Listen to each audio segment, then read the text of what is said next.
It's official. Archer Aviation and Karem Aircraft are exclusive. They're going to collaborate on integrating Karem's military-grade rotor and tilt rotor technologies into Archer's aircraft. The goal is to accelerate the development of Archer's dual-use aircraft platform, designed for both military and commercial applications. Archer plans to modernize vertical lift capabilities for the U.S. and its allies, with a versatile platform featuring autonomy, long-range, hybrid electric propulsion, and advanced aeromechanics, making it suitable for both commercial operations and contested military environments.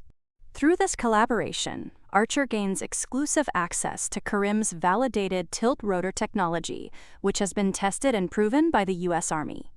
The combined technologies, including Archer's recent acquisitions from Over Air and Lilium, are expected to enable an aircraft capable of operating in contested airspace with low thermal and acoustic signatures, essential for modern defense and commercial missions. Founded in 2004, Karem Aircraft is known for its rotorcraft innovations, including the technology behind the Predator drone and the A-160 Hummingbird. Within Archer's broader dual-use strategy, it also recently entered into an agreement to provide its electric powertrain to Anduril and Edge Group for their Omen autonomous air vehicle. For more on stocks and crypto, follow Ascencore. See you next time.